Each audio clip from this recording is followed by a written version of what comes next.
Hello, my name is Capriana Anderson. I'm doing this video for Humanities 101, and I've chosen to do my video project on Hortensia's speech.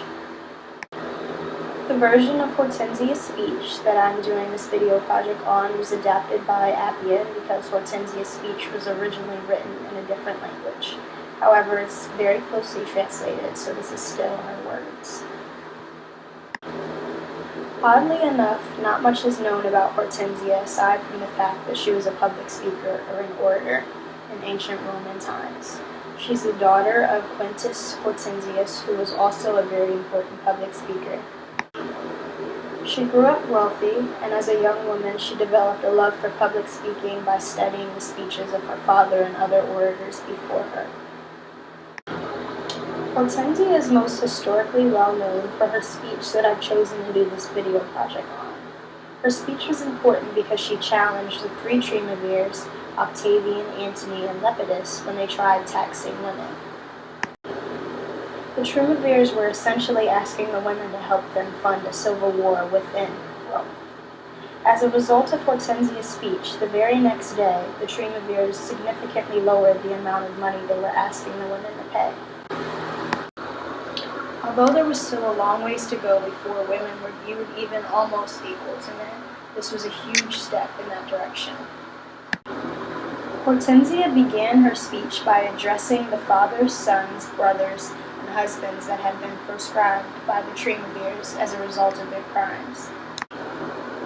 She then challenged the triumvirs, asking them why they were not being given the same punishment if they had indeed committed the same crimes as their fathers, husbands, sons, and brothers. Hortensia then accused the triumvirs of stealing what little they had left after the loss of all the men in their lives. Perhaps the strongest point in her speech was Hortensia pointing out the roles females held in society. It was a known fact that women did not pay taxes. She then pointed out that it made no sense for the women to be paying anything for wars that they had no say in. Back then, women had no say in government, public offices, or anything outside of the home. So she asked the men, if they had no place in public office, why were they paying for it? She urged the men to tell her why they were being held accountable for crimes not committed by them. Hortensia then went back to the women before her time, stating that women had once paid taxes but had done so of their own free will. She then pointed out that all that women had paid in the past was not taken from their dowry or their households. Instead, the women had freely given that money by selling their jewelry and other belongings, all of their own free will.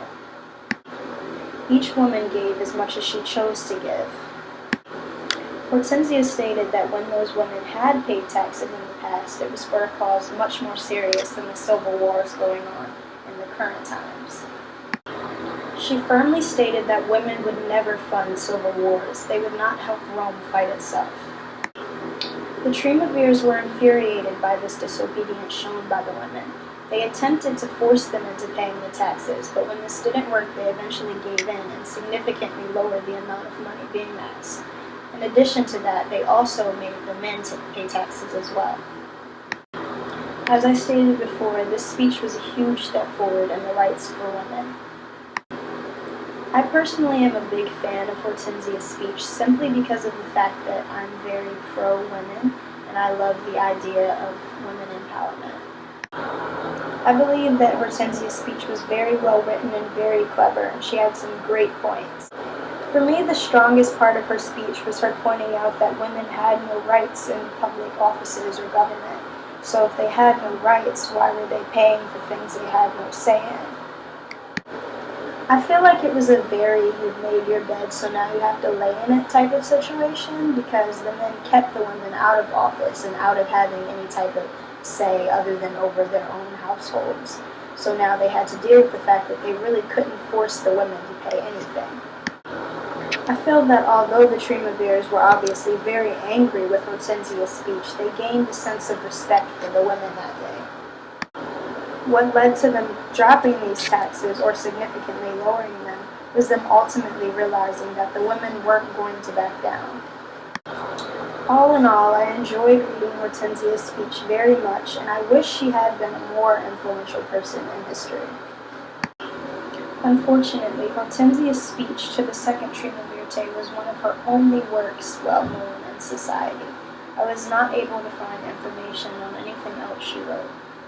And it appears that I have run out of information, so thanks for watching.